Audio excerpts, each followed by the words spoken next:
Ya, kita mulai dengan kegiatan ekonomi. Ingat anak-anak, kegiatan ekonomi terdiri atas produksi, distribusi, dan konsumsi.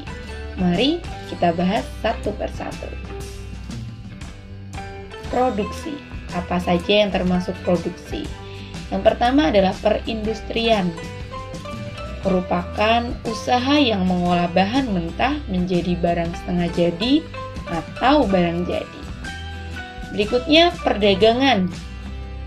Jenis usaha yang kegiatannya mengumpulkan barang dari produsen untuk dijual ke konsumen.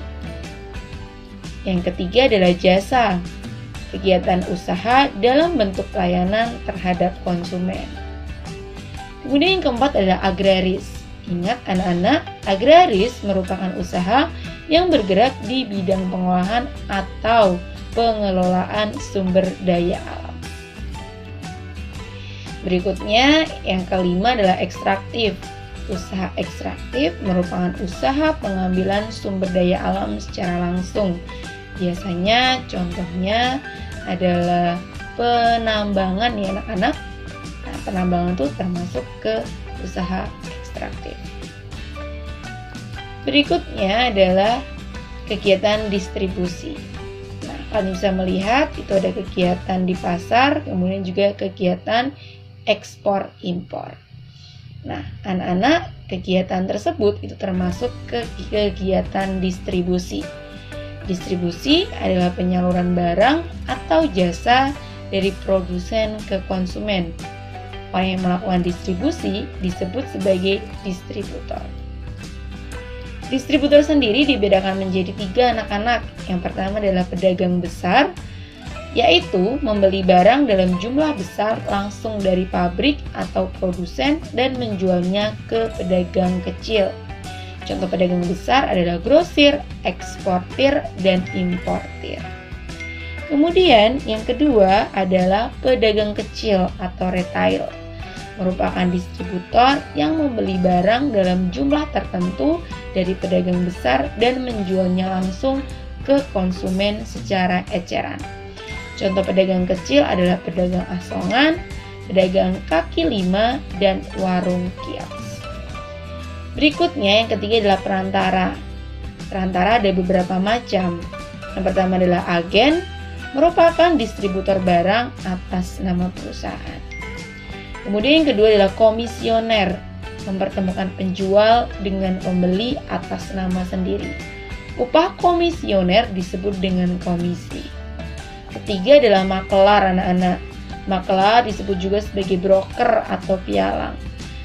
Mempertemukan penjual dengan pembeli atas nama orang lain atau perusahaan. Bonus dari makelar ini disebut sebagai kurtasi atau provisi. Berikutnya yang ketiga adalah konsumsi anak-anak. Ya, konsumsi merupakan kegiatan yang ditujukan untuk menghabiskan atau mengurangi nilai guna satu barang atau jasa yang dilakukan secara bertahap maupun sekaligus. Orang yang melakukan kegiatan konsumsi disebut sebagai konsumen. Kegiatan konsumsi dibedakan menjadi yang pertama kegiatan konsumsi rumah tangga.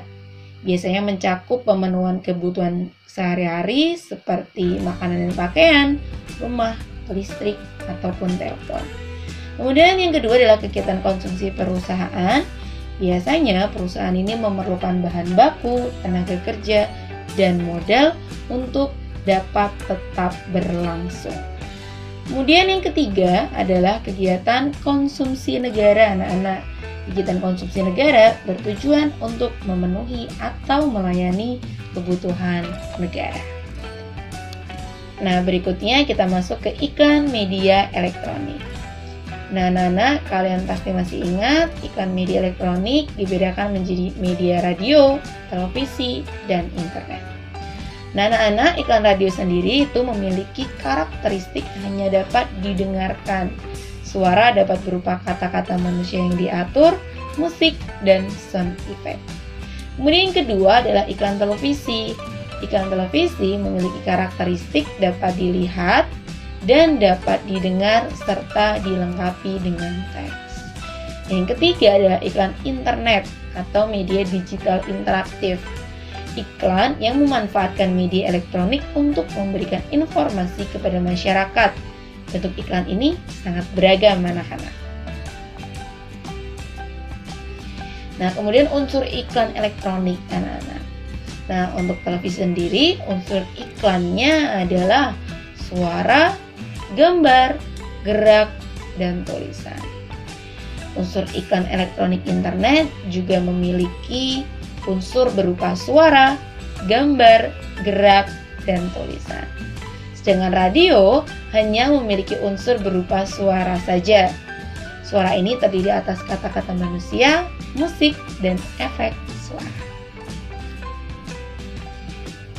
Nah, anak-anak, bangsa Indonesia terdiri atas berbagai macam agama, suku, budaya, dan adat istiadat. Namun semua warga masyarakat harus tetap hidup rukun.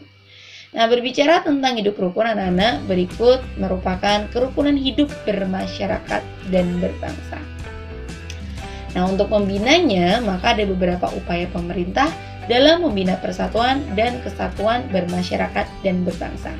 Apa saja? Mari kita bahas satu persatu. Yang pertama adalah mewajibkan penggunaan bahasa Indonesia yang baik dan benar, terutama pada acara-acara formal. Kemudian yang kedua adalah mengadakan festival budaya. Ketiga, menjalankan pemerintahan secara adil dan terbuka. Keempat, mengadakan pemerataan pembangunan di seluruh wilayah NKRI. Berikutnya yang kelima, menciptakan kebebasan masyarakat untuk memeluk agama dan melakukan ibadah sesuai dengan agamanya. Yang keenam, membina sikap saling menghormati dan menghargai. Serta yang ketujuh, mengadakan peringatan hari-hari besar nasional. Nah, anak-anak, kita masuk ke materi SBDP tentang karya seni batik jumputan.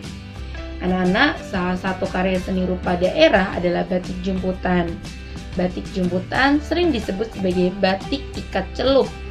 Batik jumputan adalah kain batik yang menggunakan motif hias jumputan yang dikerjakan dengan cara ikat celup. Nah, bagaimana cara membuat kain batik jumputan? Berikut adalah cara membuat karya seni batik jumputan. Yang pertama tentu saja adalah menyiapkan alat dan bahannya. Terdiri atas kain putih, karet gelang, kesumba itu pewarna ya anak-anak, kemudian uang logam dan juga ember. Kemudian yang kedua adalah mengikat kain dengan berbagai macam alternatif. Kalian bisa menggunakan ikatan dengan karet gelang, ikatan ganda berselang dengan isi bilah bambu, ikatan dengan isi uang logam, maupun ikatan ganda berselang tanpa isi. Nah, kemudian yang ketiga tentu saja ada tahap pewarnaan. Yang pertama, siapkan ember yang berisi larutan pewarna makanan. Kemudian kain yang telah diikat beberapa bagiannya. Dan yang ketiga adalah kain yang telah diikat tersebut dicelupkan ke dalam larutan pewarna. Biasanya supaya warnanya lebih kuat lagi, kalian bisa merebusnya anak-anak. Tapi kalaupun tidak, juga tidak masalah.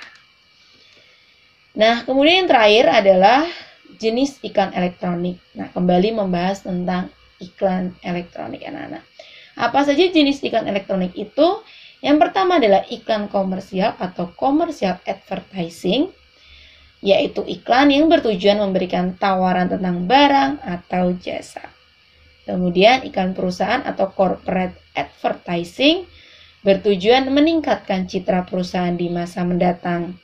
Dan yang ketiga adalah iklan layanan masyarakat atau public service advertising. Merupakan iklan yang bertujuan memberikan penjelasan atau informasi kepada masyarakat. Dan ini bersifat non-profit atau tidak mendapatkan keuntungan. Nah, itu dia anak-anak materi kita hari ini. Semoga bermanfaat. Kita kembali ke video berikutnya. Wassalamualaikum warahmatullahi wabarakatuh.